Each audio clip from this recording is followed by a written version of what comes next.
Hello everyone, welcome into another lesson. So today we are going to talk about arcs and chords of circles. So we have three theorems we're going to learn today that are going to help us to understand these. The first theorem states that in the same circle or in congruent circles, this is two parts. The first part of the theorem states that congruent arcs have congruent chords. So here we have arc RS is congruent to arc TU. Well, by the theorem, that means that chord RS is congruent to chord TU. And then we can throw it in reverse also. We can do it with the converse for the second part, that congruent chords have congruent arcs. So if chord RS is congruent to chord TU, that means then that arc RS would also be congruent to arc TU. So in the same circle or in congruent circles, congruent arcs have congruent chords, and then congruent chords have congruent arcs. So in this case, for case 2, part 2 of the theorem, chord RS is congruent to chord TU, meaning that arc RS is congruent to arc TU. I abbreviated that wrong. Oh well, it's an arc. We get it. Alright, that one's pretty simple to understand.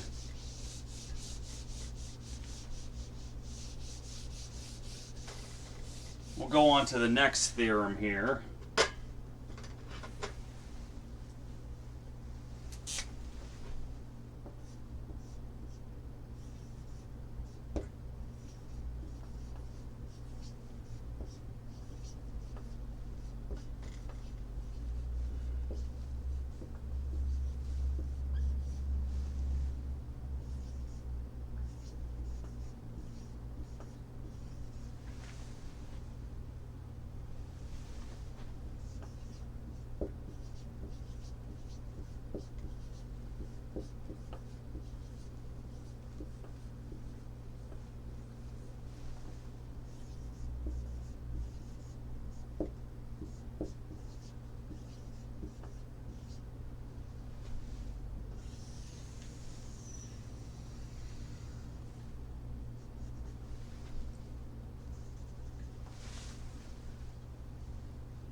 Alright, so this next theorem states that a diameter that is perpendicular to a chord bisects the chord and its arc.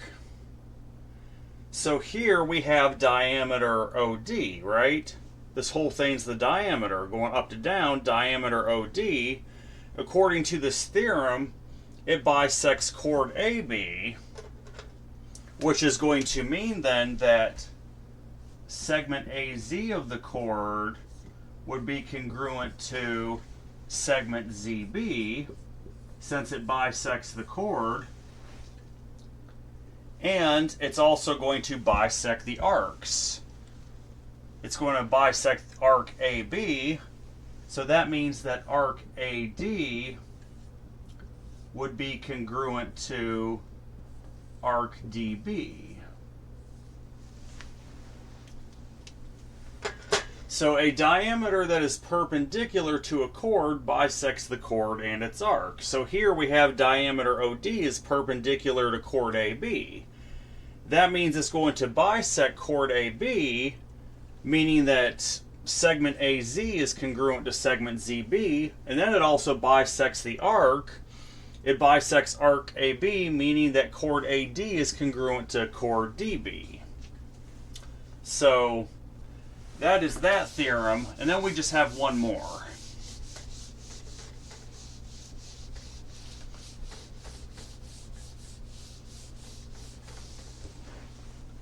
We have one last theorem which is going to help us.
All right, let me draw this example here.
Almost done, folks. I just want to illustrate this properly. Okay, so this theorem states that in the same circle or in congruent circles, chords equally distant from the center are congruent. So, in other words, let's see. There should really be another point here. Should be W. We'll call this W right here. Okay. So let's illustrate the first point, that chords equally distant from the center are congruent. So, equally distant from the center, right? Radius QW meets chord UV at point W. So, we can say that segment QW, and then we have, again, radius QS meets chord ST at point S. So we can say here that QW is congruent to QS.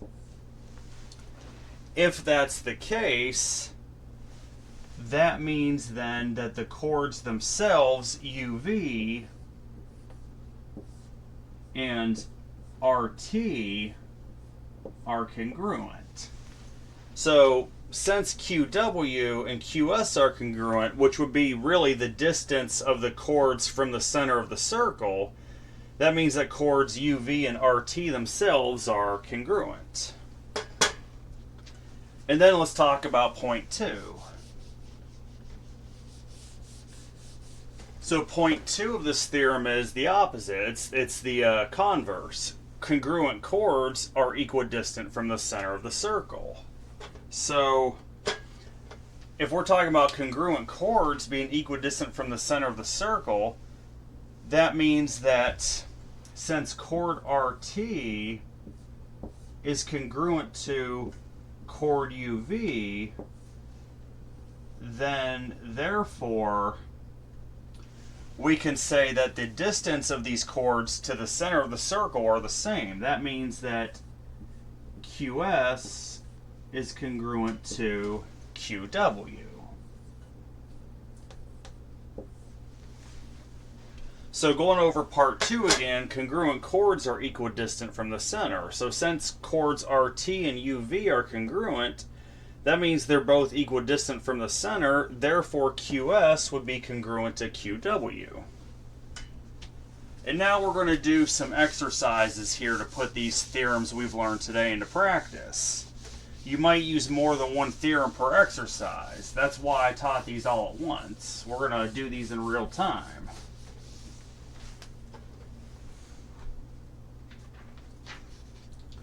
All right.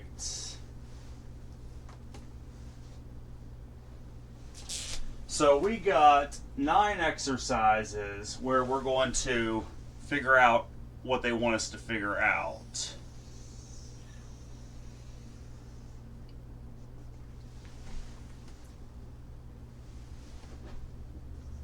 Here's a circle with O, would be in the center.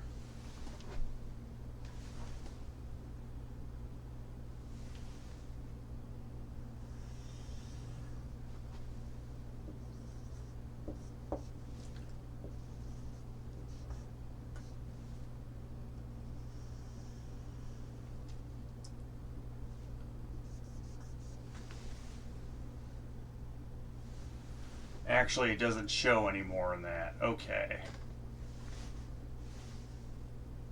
Then, of course, we have one side here.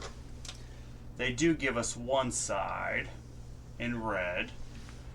All right, so we got a circle here with center O. It looks like part of a radius OM going to chord XY. They give us that the length of OM itself is 3. They give us that this is a right triangle. They give us that OY is 5. We have to find the entire length of XY. What our goal is here is to find the length of chord XY. Okay, so we can start with the fact here that we have what? We have a right triangle here, which would be triangle YMO. Triangle YMO is a right triangle. So that means we need to find side MY first, right? So let's do our Pythagorean theorem here. So we would take leg MY, that would be to the second power, plus that 3 squared, set it equal to the length of the hypotenuse squared, which would be 5 squared. That means then you're going to have my to the second power plus 9 would be equal to 25. Which then means what? That my to the second power would equal 16, and the positive square root of 16 is 4. So segment MY has a length of 4. So in fact, we can put this here now. We have a length of 4 for MY. But let's take another look here. In order to find XY, we need to find the length of XM, do we not?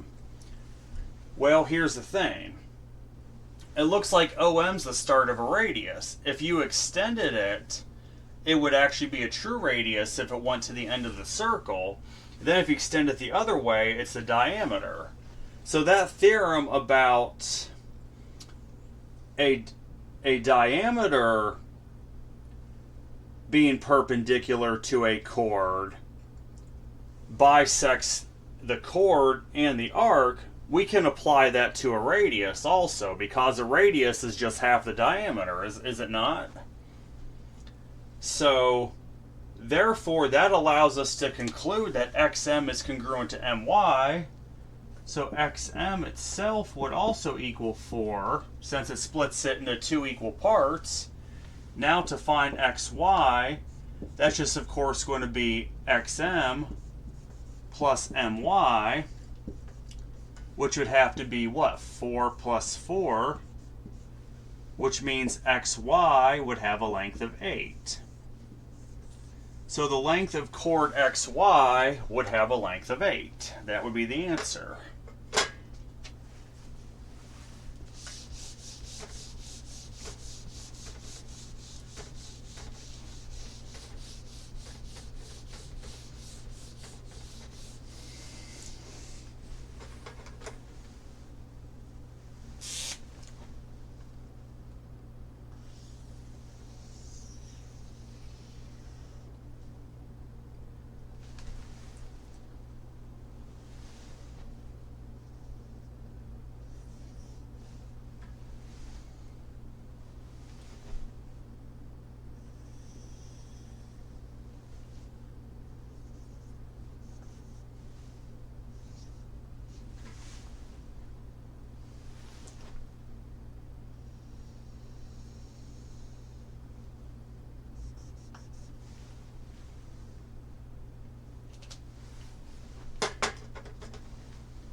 Alright, let's see.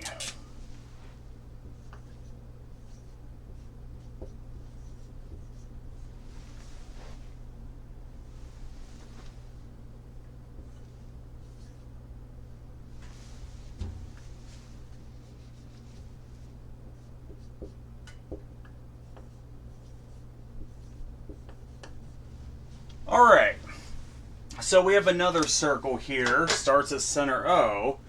We have radius OM here that is perpendicular to chord PQ. So that means we have a right triangle here. They tell us that the length of PQ is 24. Well, what do we know again about diameters and by extension radii that are perpendicular to chords? That it bisects the chord and the arc.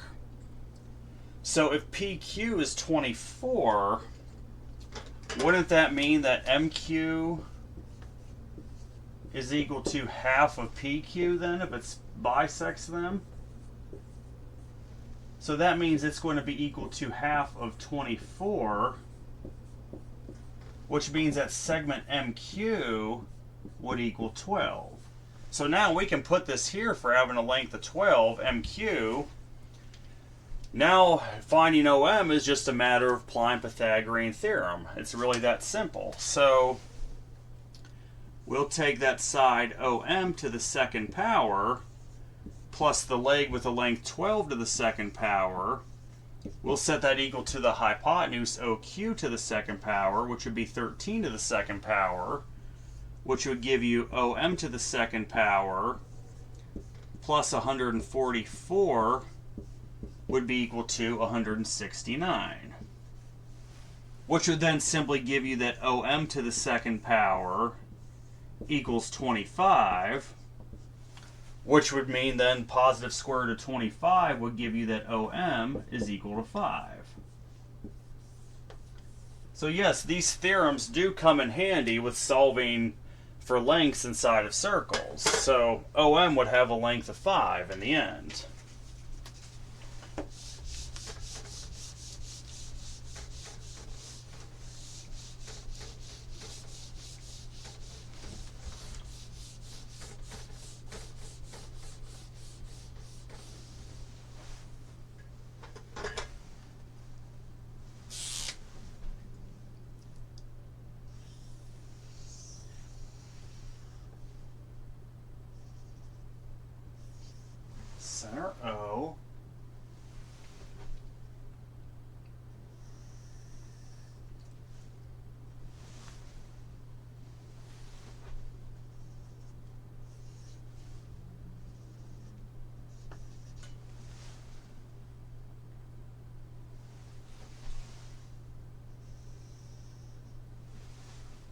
Nope, it does not extend it at point T.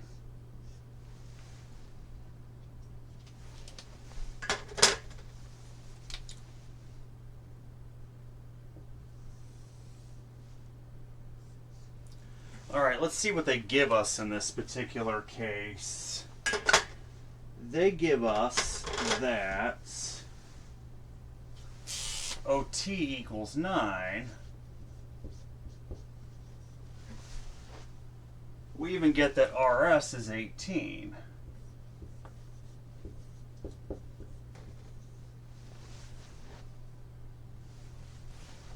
Find OR.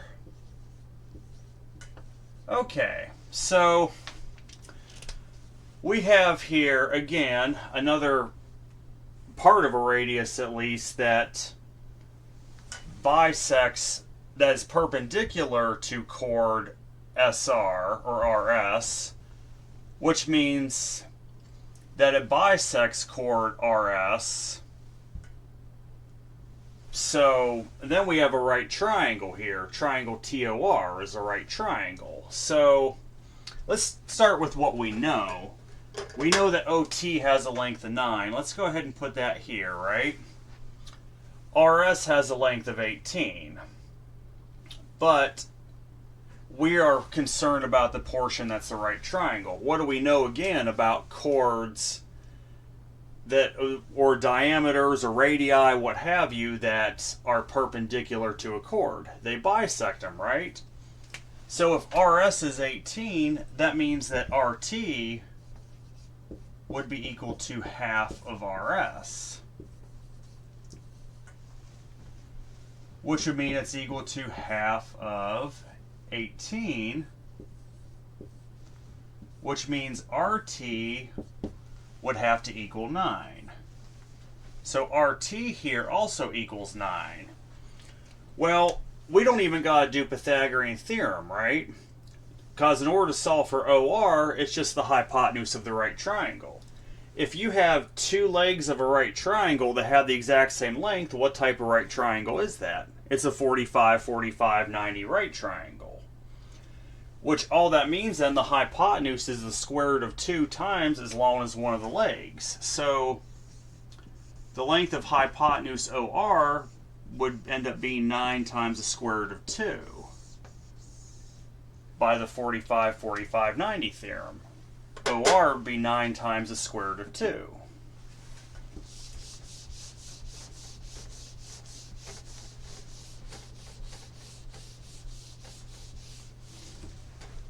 What's next?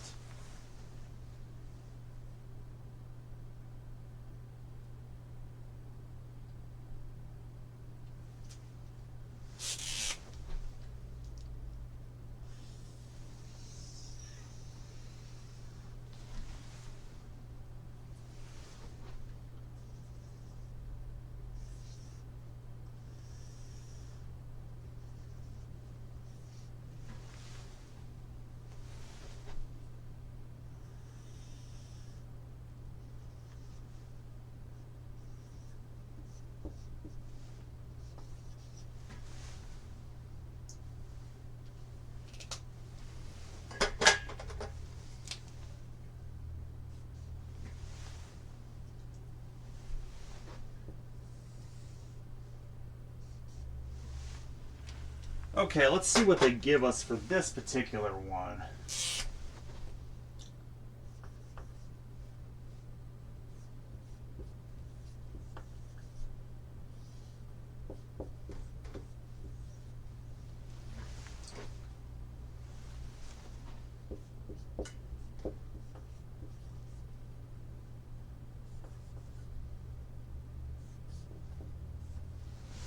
Okay, so this time we're given that the measure of arc OCB, or ACB rather, in this circle is equal to 110 degrees.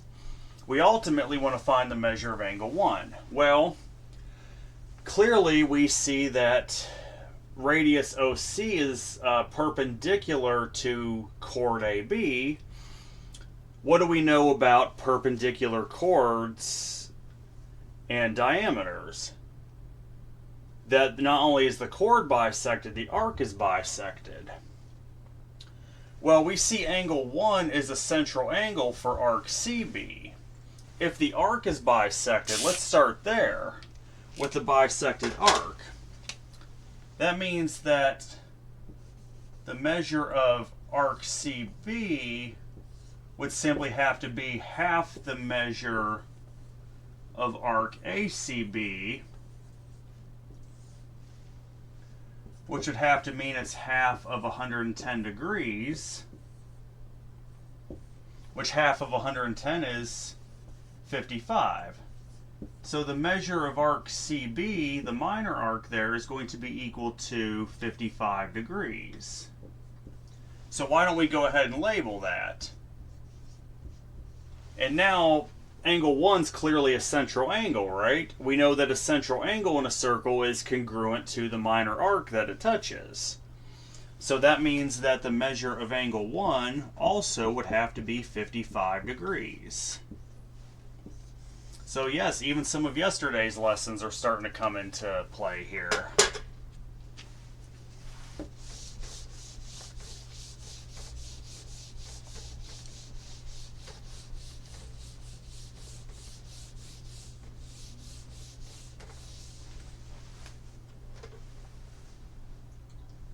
All right, different one now. This is a little bit different.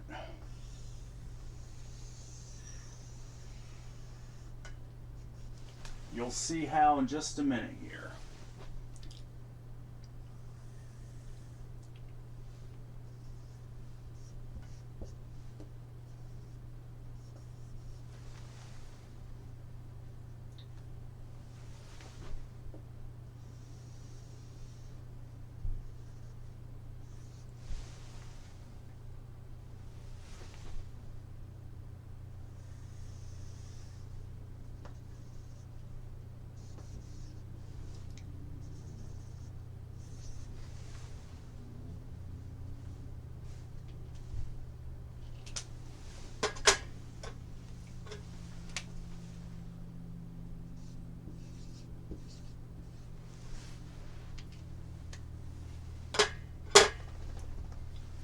And then we have what else? Oh yeah.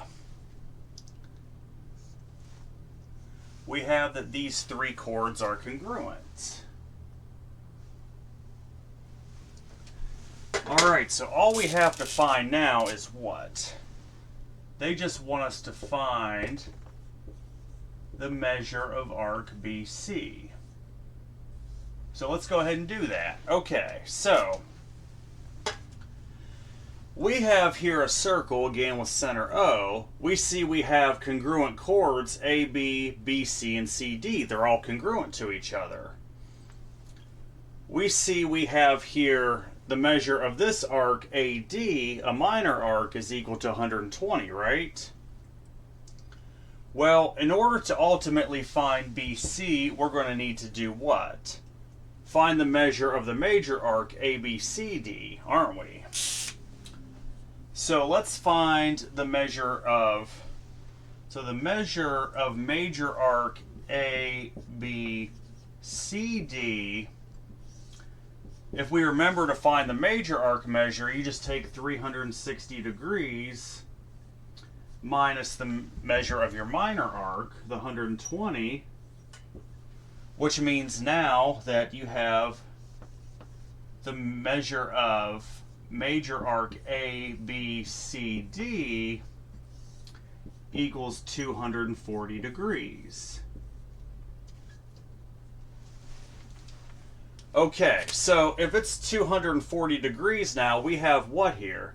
We have three subarcs because we have AB, BC, and CD that all make up the arcs, right? In fact, let me write that out, that the measure of arc ABCD equals the measure of arc AB plus the measure of arc BC plus the measure of arc CD.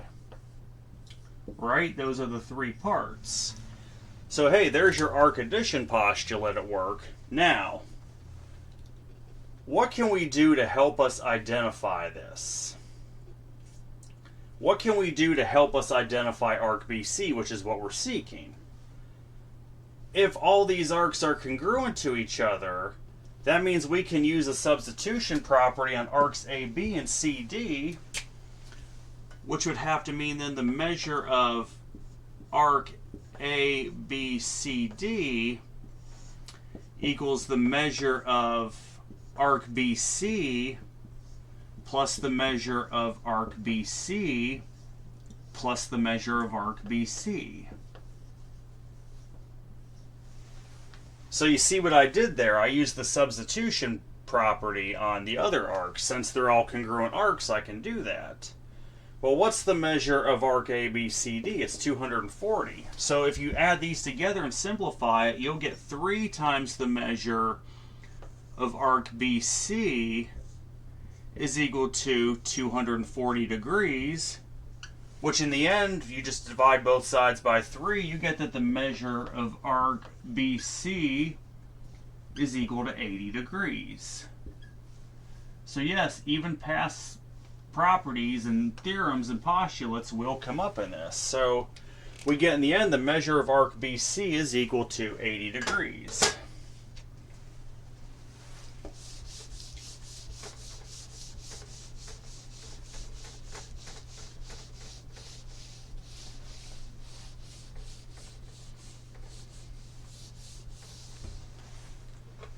All right, I got 4 more, then we'll be done. This is very interesting. Will you take a look at that? Let's see. Of course, we have center O of the circle.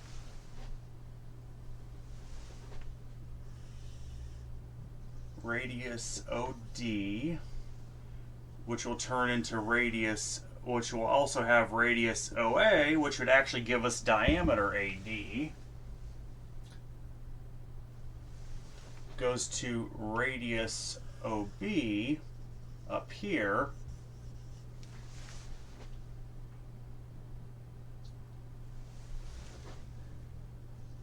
Then we just have a point C.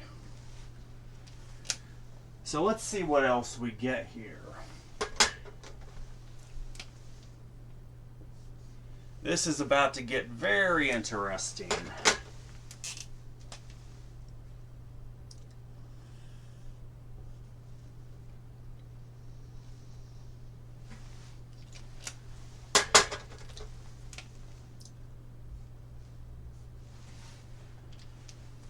Let's see what they want us to find for this one. We need to find the measure of arc CD.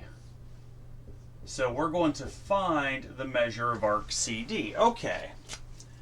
So we have a circle here, which very clearly is going to be a semicircle in the northern part, right?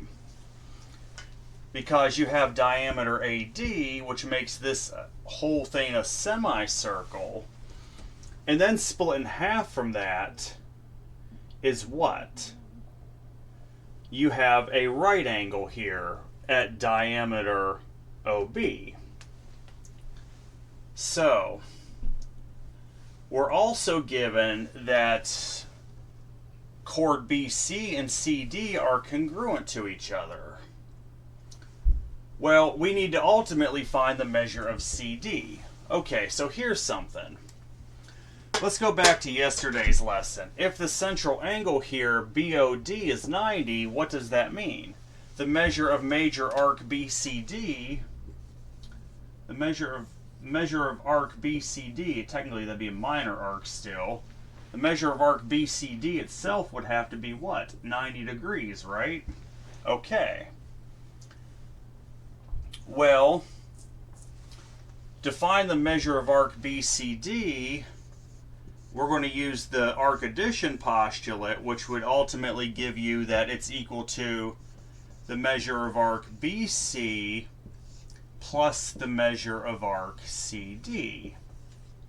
There's your arc addition postulate at work. Well, if we have two congruent arcs, BC and CD, and we're trying to find CD, can't we just substitute CD in for BC? We certainly can. So what you would get is that the measure of arc BCD would be equal to actually the measure of arc CD plus again the measure of arc CD. This would be by the substitution property we can do that. So now what is the measure of arc BCD? It's 90, right? You simplify this, you would end up getting 2 times the measure of arc CD is equal to 90 degrees. Which could only mean then that the measure of arc CD is equal to 45 degrees by simple division. So the measure of arc CD in the end ends up being 45 degrees.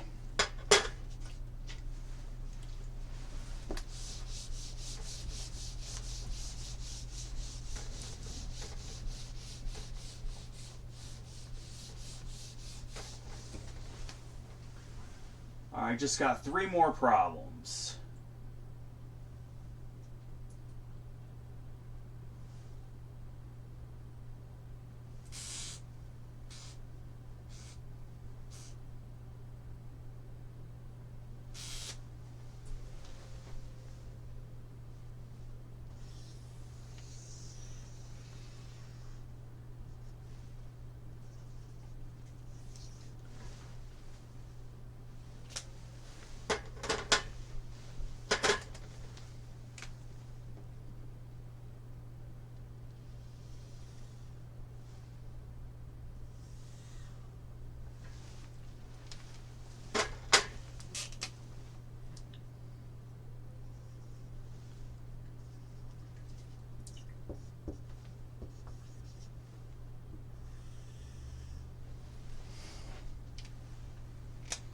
Alright, let's see what we're given here. We are given what? In this case, that the measure... Whoops, wrong color, I'm sorry. That the measure of angle AOB equals 60 degrees. We are even given that AB equals 24. We need to find OA. Alright, so it looks like we have a circle with a central angle AOB that actually forms a triangle at the top. We're given that the measure of angle AOB is 60. We're even given that AB is 24. We need to find the radius OA. Well, how the heck are we going to do that? Well, there is a very simple way. It's actually going to be very simple. So, we got that the central angle is 60, right? It's actually all going to come down to angles, believe it or not. Because if we have 60 here. In fact, let's write that in here. Now, since OA and OB are both the radius of the same circle, what does that mean? That means that they're actually congruent sides.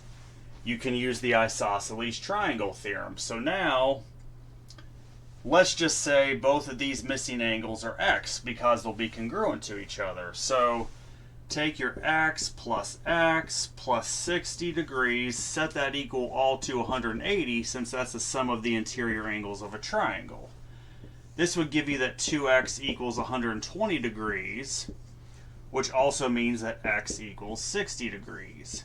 So we actually have now both of the other missing angles are 60. Which, what does that mean if they're all 60 degree angles? In truth, you have an equilateral triangle. And an equilateral triangle, since it's equiangular, you have an equilateral. So if AB is 24 and all the sides are the same, that means OA also has to be 24, based on definition of an equilateral triangle. You could have also gone about setting up two right triangles and doing all that, but why put yourself through that if you don't have to? If you can always seek a simpler route, do it. Work smarter, not harder. Got 2 more exercises. Got some barn busters here for the last 2. Let's see what we got here. This is still point O for the center.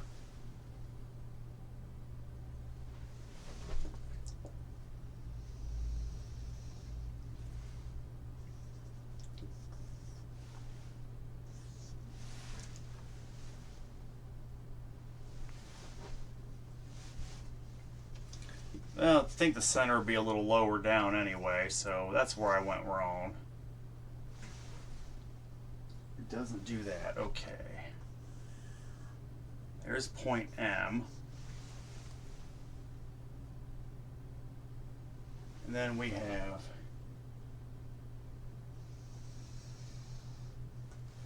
EF here.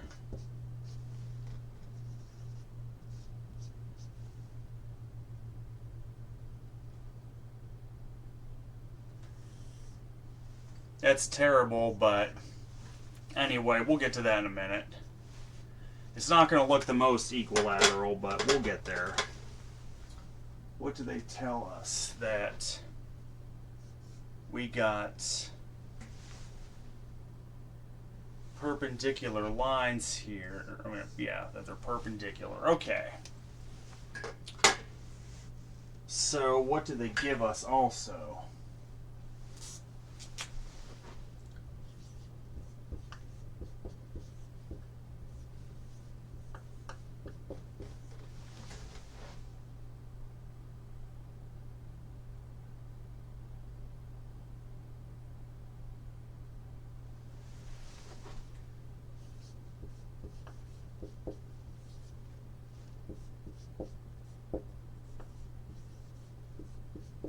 Alright, so we have a couple theorems at work here. So we are given a circle here with 2 chords DC and EF. On both of these, we have that the radii ON is perpendicular to chord EF, which means what?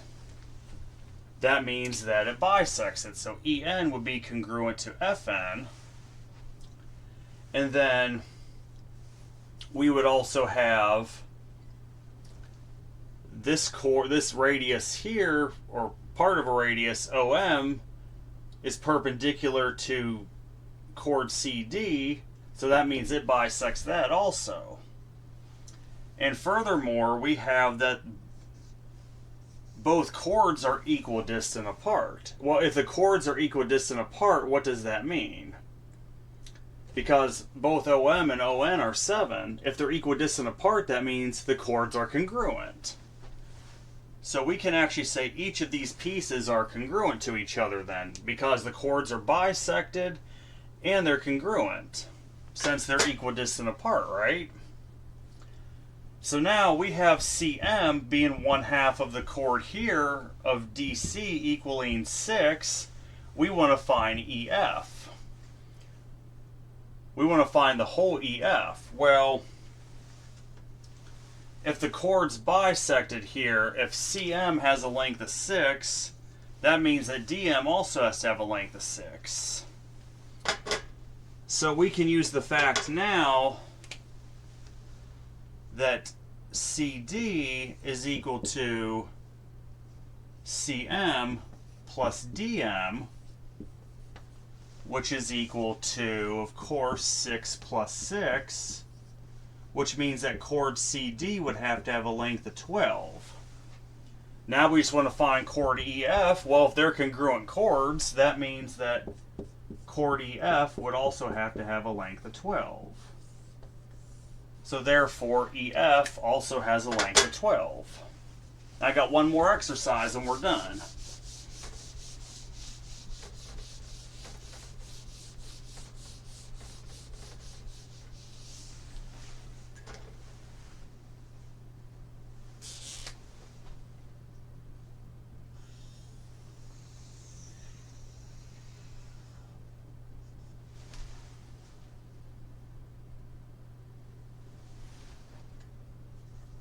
This one might be a bit of a doozy.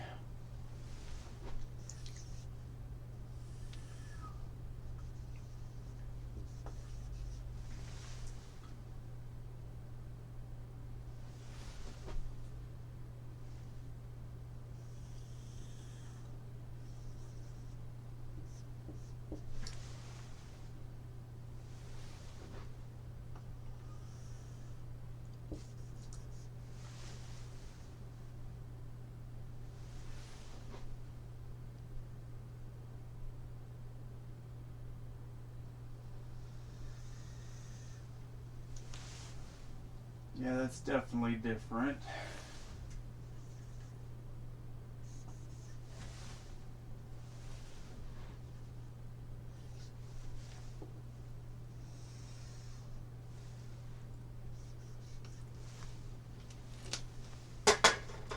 Let's see, let's put up our perpendicular markers here.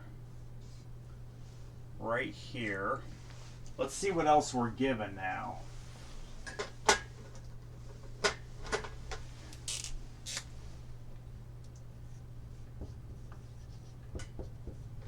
So far we're given AB is 18, OM equals 12. What else are we given? ON equals 10.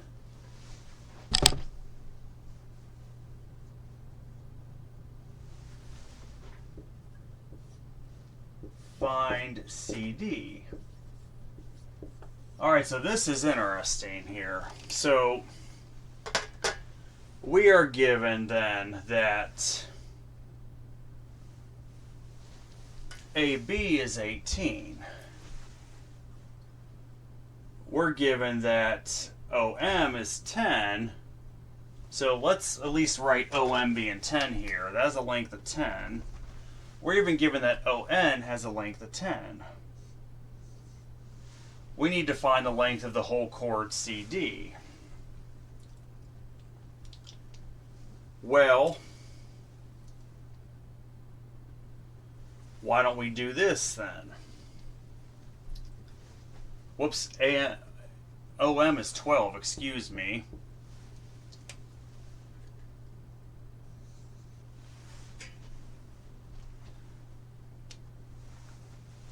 I think what we're going to have to do is start by solving for radius OB, though that's not officially one of the things we got to solve for. We definitely should solve for that. There's a method to my madness. Stick with me here. Stick with me. Okay, so a couple things. We have here that this part of a radius OM is perpendicular to chord AB. So what does that mean? It means that it bisects chord AB. If AB equals 18, we just need to worry about BM, do we not? To solve for this triangle. Well, that means that, of course, BM, since it's bisected, is going to be equal to half of AB. Which would give you what? That BM, half of AB, equals, that would be half of 18, which means that it equals 9. So we got that BM equals 9. Now we can solve for radius OB. And you're going to see why I'm solving for the radius. That's how we're going to get to where we need to get to. So we have a right triangle here where we can use Pythagorean theorem. So go ahead, take your 9 squared, that leg of 9 squared, plus your leg of 12 squared, set that equal to your hypotenuse squared, which would end up being OB squared, which then means that OB squared would be equal to 81 plus 144, which means that OB squared would end up being what? 225.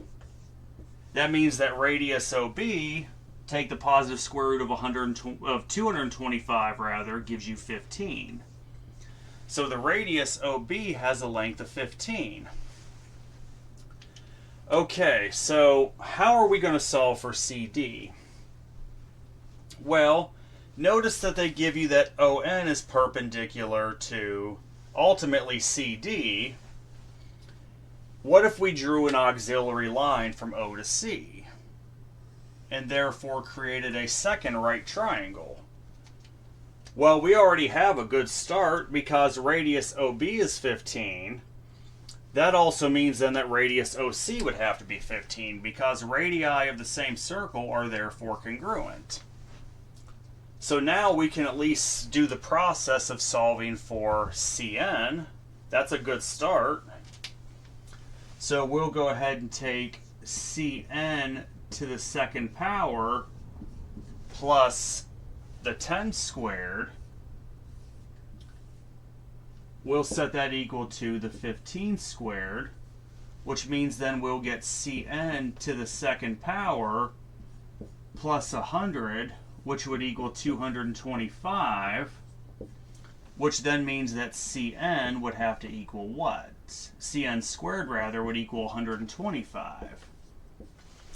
Well, we know 125 is not a perfect square, but 25 as a factor of 125 is a perfect square. So you would get that Cn is equal to the square root of 25 times the square root of 5, which then means what? That Cn has a length of 5 times the square root of 5. I know this looks ugly, but stay with me. We're almost done. So this is 5 times the square root of 5 for Cn. Okay. Now, we ultimately want to find CD, but notice that this part of radius ON is perpendicular to chord CD, which means it also bisects chord CD. So wouldn't that mean then that CD would ultimately be equal to twice of Cn, which then means that CD, so you have 2 times 5 times the square root of 5, CD would have a length of 10 times the square root of 5.